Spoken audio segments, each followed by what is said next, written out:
So, dako tayo sa 10 minutes na second cross ng ating negative. Brother Mario ng MCGI, your time starts. Okay.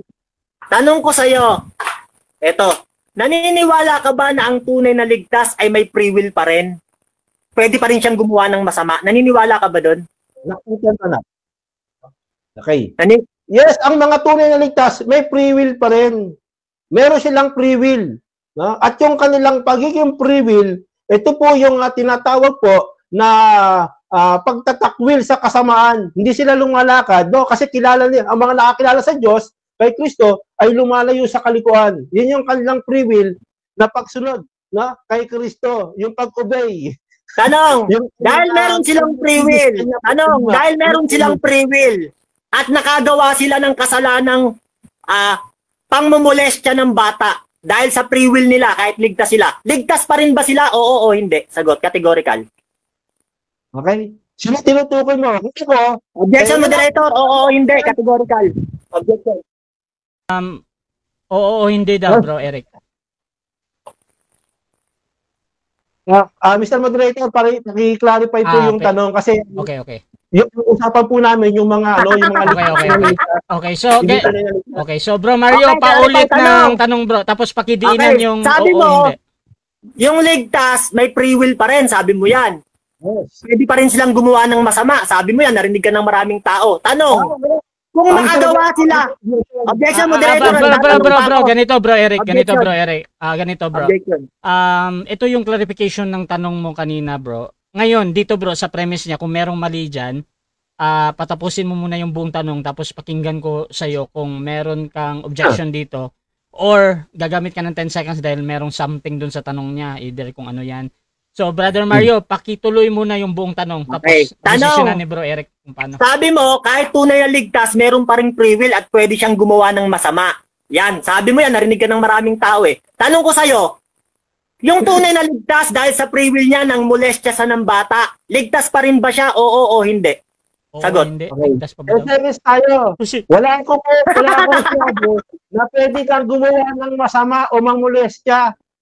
Itanong mo sa akin, yung mga tunay na ligtas, ako per se, yung tunay na ligtas, no? Yun ang tanong mo. Okay, yung nasa unang Korinto, 5:1, inasawa niya yung asawa ng tatay niya. Pagdating sa unang Korinto ng 5:5, ibigay ang katawan kay Satanas upang ang espiritu ay maligtas. Tanong, yung bang ng asawa, tinatanggap mo na pwede talagang gawin ng mga tunay na ligtas na mangmolestya ng bata? Pwede to o hindi? Oo o hindi? Hindi ko nagkasala. Pero hindi lang nangangano kayo pagkakasala mo. Objection, moderator. Wait lang, objection. Kategorikal tanong ko. Wait lang.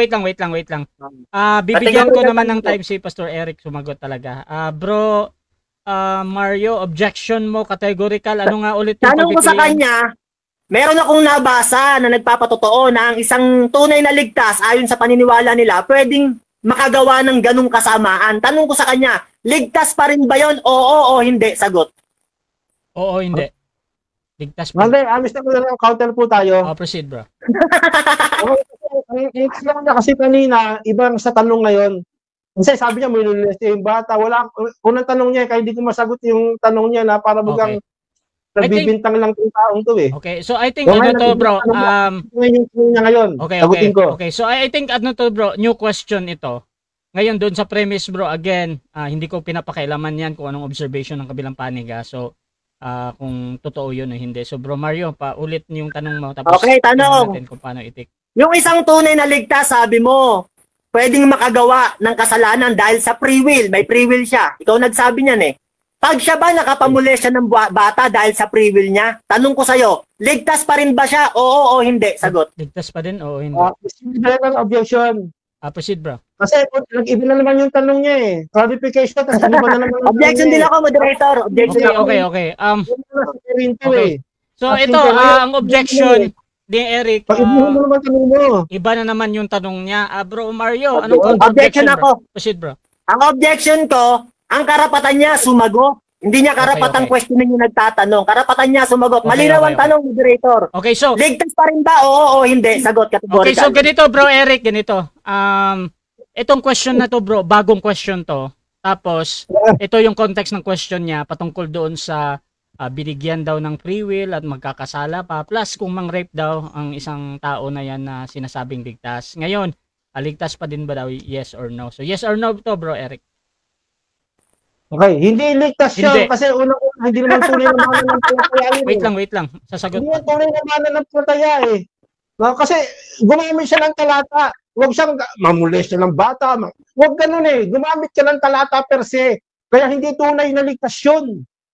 Gamitan mo ako ng mga tunay na ligtas na nagkasala. Huwag kang kukuha sa ibang mga sa pantao mo, sa isip mo. Okay, next question. Next Doon question. sabi mo, gamitan kita ng tunay na ligtas na nagkakasala. Doon sa unang Korinto, ng 5 ng 1, inasawa niya yung asawa ng tatay niya. Pagdating sa unang Korinto ng 5:5, ibigay ang katawan kay Satanas upang ang espiritu ay maligtas. Tanong ko sa'yo, ligtas ba yon o hindi? Sure. Yan ang gusto ko sa'yo. Gagamit ka ng talata. Objection, moderator, categorical ang tanong ko. Wait lang. Nagiging technical dito, bro Eric, si Brother Mario. Gusto niya yung pagpipilian. Bro Mario, paulit ng pagpipilian, bro. Tanong ko sa'yo, yun ba na inasawa niya?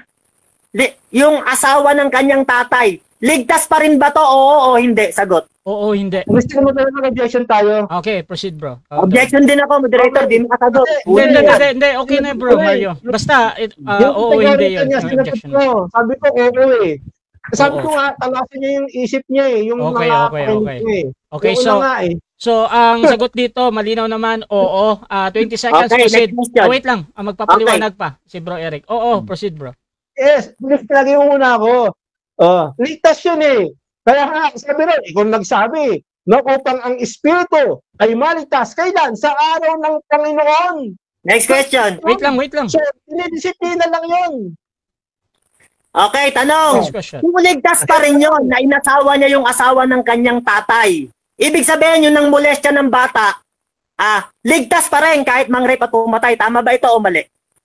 Kung ang tinutukoy mo ligtas, Objection, moderator. Again, Tama ba ito objection. o mali? ligtas pa rin yan. Wait lang, bro Eric. Tama Wait ba lang, ito bro o mali? Eric. Again, bro, Sorry. naghahanap si Mario dito ng categorical. Tama ba daw yun or mali? Pipili ka, bro? Ren. Sa tanong, tama o mali ba daw? Bro Mario. Eric. Sige. Ulitin po natin, 10 seconds. Yung 10 tinutukoy seconds. niya kasi, hindi tunay na ligtas yun eh. Gamitan mo ako ng Biblia. Huwag kang pupunta sa mga nang bata mo. Dito sa Biblia, sabi ko sa'yo. Next question. Next question. Okay, next question. Sabi mo, hindi tunay na ligtas yun. Binasa ko yung unang Korinto 5:1, pati 5:5. Sabi mo kaganina, tunay na ligtas yun kahit inasawa niya yung asawa ng kanyang tatay. Pero sinasagot mo ngayon, hindi ligtas. Ano ba talaga ang dapat paniwalaan ng tao? Sa sinasabi mo. Sagot. Yung Biblia na nagsasabi ng totoo kasi yung konsepto ng aral mo, yung argumento mo, pumunta ka sa Korinto, tapos pumunta ka naman sa labas.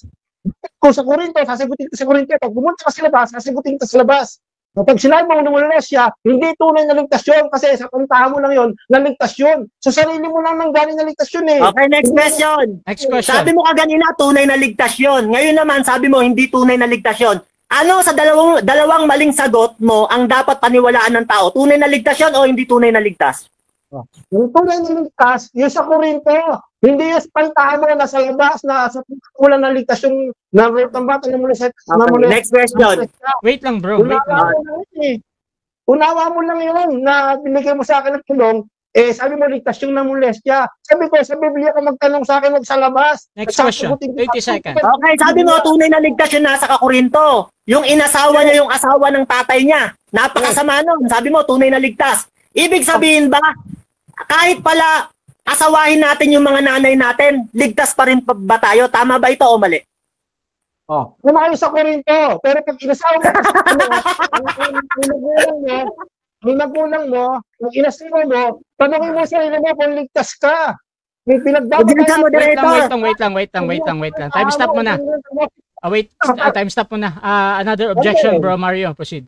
Sabi ko sa kanya, yung nasa Korinto, inasawa niya yung ano niya yung nanay niya nanay-nanayan niya Tinanong ko sa kanya, ligtas pa rin ba to o hindi? Sabi niya, ligtas. Tanong ko sa kanya, kung asawahin natin ang mga nanay natin, ligtas pa rin ba tayo? Tama ba ito o mali? Okay, Categorical so yung tama or mali pa din to, Pastor Eric? Mali. Proceed. Mali yung argumento niya. Kasi ang tunay na argumento kay Kristo sa Biblia ka lang tanong eh. No? Ang mga anak kay Kristo, lumalayo sa kalikuan ngayon, sa pantahan mo lang yan eh. Idea mo lang yan, na ikaw nakasawa Wait lang, bro. Idea mo lang yan. Tanong ka sa Biblia. Yan, tanong. Ibig sabihin pala, mali. Sabi mo, mali naman ang sabi mo yun. Ibig sabihin, yung nasa taga-Corinto na ginawa niyang inasawa niya yung nanay niya, hindi pala ligtas yun. Kasi sabi mo, hindi ligtas eh. Pag inasawa natin yung nanay natin, di tayo ligtas eh. Yung nasa Corintong inasawa niya yung nanay niya, nanay-nanayan niya, ligtas pa ba yun o hindi na? Sagot, categorical. Ligtas yun. No, kaya sabi mo, espiritu ililigtas eh. Ngayon, yung sa pantaha mo, yung tanong mo sa yung idea mo na isawa sa nanay mo, yung minesin yung mga bata, idea mo lang yun, naligtas yun eh. Guni-guni mo lang yun. Okay, next question. Sa Biblia yun eh. Dapat sa Biblia ka magtanong ka kasi Biblia ang pinag-usapan natin. Next question. Hindi yung guni-guni mo. Next Kung ligtas pa rin, yung nasa taga-Corinto na inasawa niya yung nanay-nanayan niya, Time, 10 minutes time. Okay, so dyan nagtatapos mga kapatid ang second cross ng ating affirmative sa negative. So, syempre dako tayo sa rebuttal ng ating negative. Pero bago yan, shoutout muna kay Samson Rosin, para sa iyo bro, sino ba ang mga tunay na ligtas? Shoutout din kay Carl Rebutazo, mali ang tanong at argument, hindi assumption MCGI. Shoutout din kay Emil Alfonso, good answer ulit bro Eric. At shoutout dito mga kapatid kay RM Montejo, unhealthy na yan Mario. Shoutout din mga kapatid kay Bonnie Pasyolan, well explained pastor, tama ang paliwanag mo. Shoutout din mga kapatid kay John Endoza, ang nagsasabi ka na ligtas ka ay ang Diyos. John G. Argawanon, mali ka naman Eric, yung term na nahiwalay dati yung nakaugnay sa Diyos kasi dumating sa punto na nagdilim ang isip. Ibig sabihin dating nasa liwanag, Hebrews 6:4-5, nakalasap pa ng Espiritu Santo pero tumalikod using his own free will. So, dako tayo mga kapatid sa rebuttal ni Brother Mario. Your time start now, bro. Okay, pansinin niyo mga kapatid, no? Sabi niya, yung nasa unang Korinto daw, ng 5 ng 1, inasawa niya yung nanay-nanayan niya. Sabi niya, ligtas pa rin daw yun. Sabi niya, ligtas pa rin. Yan, narinig niyo mga kapatid, no? Tinanong ko siya, kung tayo ba, aasawahin natin yung mga nanay natin, ligtas pa rin ba tayo? Sabi niya, hindi. Nalilito talaga ako kay Eric. Magulo daw yung tanong ko. Eto mga kapatid, no, magliwanagan tayo. Ano ba ang magulo? Ha? Ano ba ang malinaw? Tingnan niyo kapatid, sabi ko, ligtas ba yon yung inasawa niya yung nanay niya? Ligtas ba yon? Sabi niya, ligtas yon. Tayo ba, kung sakaling magawa natin sa free will natin na magawa natin yung ganung pagkakasala dahil may free will tayo. Inasawa natin yung mga nanay natin. Ligtas pa rin ba tayo? Sabi niya, no. Alam mo, bro Eric, marami kang ginawang kamalian dun. Ipit na ipit ka. Biruin mo, nagtatanong ako, kine-question mo ako. Ang position mo, kapatid, sumagot sa tanong. Alam mo, kapatid, sabi mo kaganina, ligtas pa rin kahit asawahin. Dahil nga nasa Korinto, yung asawa ng tatay niya, ligtas pa rin kahit asawahin. Ibig sabihin, kinakain mo na ngayon yung sinasabi mo kaganina na wala kang sinasabi na kahit mang-rape pumatay, ligtas pa rin.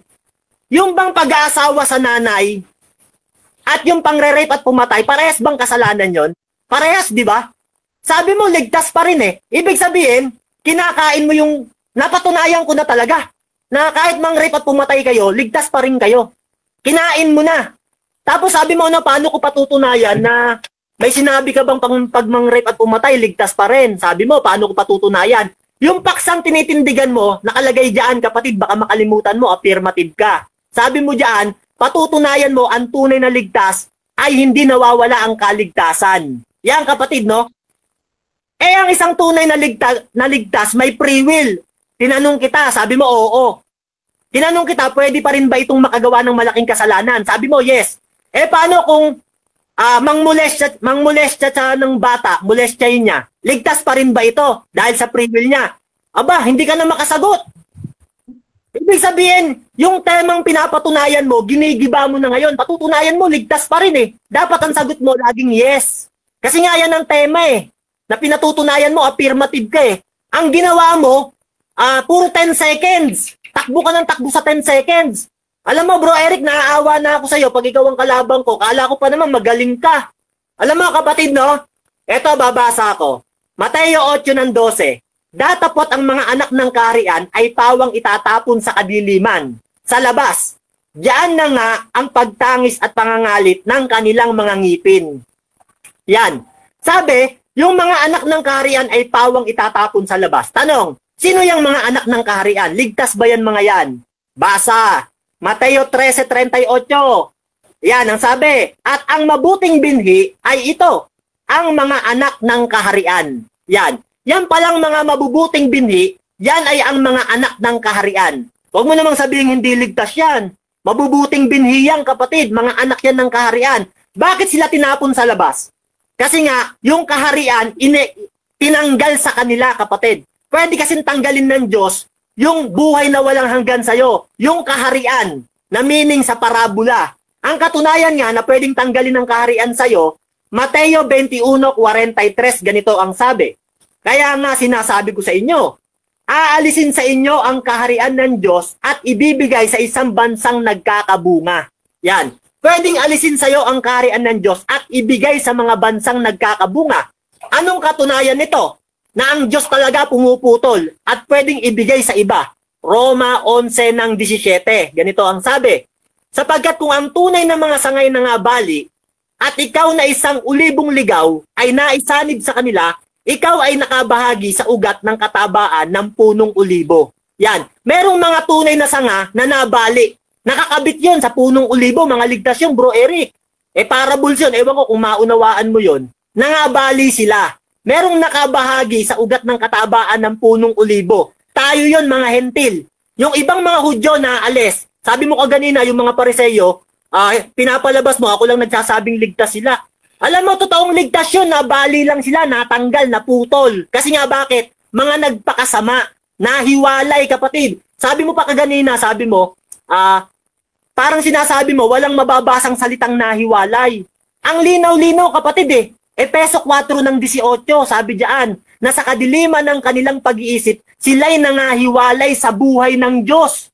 Yan kapatid, no? Mahihiwalay ka talaga sa buhay ng Diyos. Kaya kailangan sa isang mananampalataya, mananatili.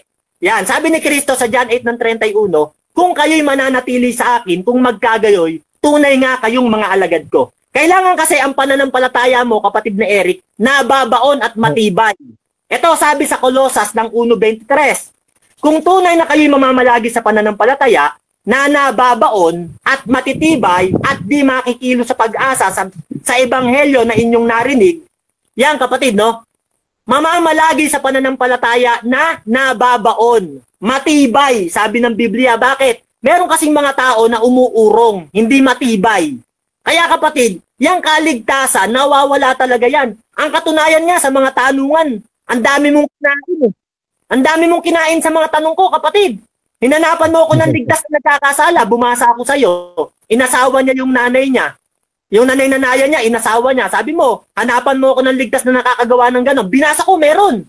Sabi mo nga, ligtas yun Tapos sasabihin mo naman, tinanong kita, sabi ko, pag tayo ba ng inasawa natin mga nanay natin, ligtas pa rin ba tayo? Kasi nga, ligtas yun nasa Korinto, sabi mo. Aba, sagot mo. Ay, hindi. Ibig sabihin, ang kaligtasan talaga nawawala. Kinakain mo na ngayon. Alam mo, pahiyang-pahiya ka na ngayon. Yung mga followers mo na lang naniniwala sa'yo Bakit? Kasi nga pare-parehas kayo ng paniniwala. Sabi sa Roma 16:18, sapagkat ang mga ganyan ay hindi nagsisipaglingkod sa Kristong Panginoon natin, kundi dinadaya nila sa kanilang mabubuting pananalita at maiinam na talumpati, ano pat dinadaya nila ang mga puso ng mga walang malay. Yan kapatid, no? Meron palang mga tao na dinaya yung mga puso ng mga walang malay. Kaya yung mga followers mo, mga nadaya nyo yan. Yan ang mga taong puso na mga walang malay. Pero kami, kapatid, hindi mo kami madadaya. Bakit? Inaunawaan namin Ang katunayan nga, yung magtatagumpay, sabi ng Biblia, no? Sa Revelation ng 3:11, panghawakan mong matibay. Sabi diyan, no? Kasi nga pwedeng mawala eh. Yung magtatagumpay, sabi sa Revelation ng 2 ng 7, bibigyan ng putong ng buhay. Kasi nga yung natanggap nating kaligtasan, hindi pa talaga totally nakuha natin yung buhay na walang hanggan. Ibibigay pa yan sa mga magtatagumpay. Yan ang di nyo naunawa ang mga taga-osas. Sa inyo kasi buhay na walang hanggan na kaagad eh. Kaya para kahit mamatay kayo, para kayong may trono na sa langit. Kailangan pang magtagumpay, kapatid. Kaya sabi sa Revelation ng 3 ng 11, panghawakan mo ngang matibay. Kaya sabi sa Hebrews 10 ng 38, ang aking matuwid ay mabubuhay sa pananampalataya. Datapwat kung siya'y umurong, ay hindi kalulugdan ng aking kaluluwa. Yan kapatid, no? Merong mga tao talagang umuurong. Ang katunayan nga, James 5 ng 20. Sabi diyan, ay alamin nito na ang sino mang taong nagpapabalik loob sa isang taong makasalanan ay magliligtas ng kanyang kaluluwa sa kamatayan. Yan, sabi diyan, no? Nagpapabalik loob sa isang taong makasalanan. Bakit pinababalik loob? Kasi nga dati nang nasa Diyos. Kailangan mong pabaliking loob kasi nga, mapapahamak siya sa impyerno. Yan, ililigtas mo ang kanyang kaluluwa sa kamatayan. James 5 ng 20. Huwag mo naman sabihin hindi ligtas yan, bro Eric. Pinababalik loob nga eh. Ibig sabihin, dati nang nasa Diyos. Yan kapatid, no? Kaya mo bang gibain yung mga talata na yan? Pumuputol talaga ang Diyos pag nagpapakasama ng isang mananampalataya. Ang katunayan nga, Roma 11:22. Sabi diyan, no? Masdan mo nga ang kabutihan at ang kabagsikan ng Diyos. Datapot ang kabutihan ng Diyos ay sa iyo kung mananatili ka sa kanyang kabutihan. Kung sa ibang paraan man, ikaw ay puputulin. Yan kapatid, no? Puputulin ka kung sa ibang paraan kung di ka mananatili sa kabutihan ng Diyos. Yan. Merong mga taong hindi nakaabot sa biyaya ng Diyos. Kapatid, hindi mo yan nauunawaan kasi sabi ng Mateo 13:13, kahit umunawa kayo ng umunawa, di kayo makakaunawa. Sabi sa 2 Timoteo, lagi kayo nagsisipag-aral, di kayo nakaalam ng katotohanan. Lahat ng madadala nyo sa relihiyon nyo, kawawa. Kayo ang pinakamasamang relihiyon eh. Yan ang totoo eh. Biruin mo asawahin yung nanay, ligtas pa rin. Tas kanina ayaw mong tanggapin, wala kang sinabi. Pero sa mga tanungan, inaamin mo na, ligtas pa rin kahit asawahin yung nanay. Kinain mo na, bro Eric. Ang dami mong kinakain ng mga sinasabi mo. Napatunayan ko ba? Nagiba ba ang poste? Gibang-giba. Alam mo kung mapapanood tong video na to ng maraming tao, lampaso ka rito eh. Ang totoo yun, talaga totoo eh. Sana makabawi ka sa rebuttal. Kasi alam mo, points ka nga eh. Kasi maaawa ko sa'yo, may pinto pa rin ako ng espiritu eh.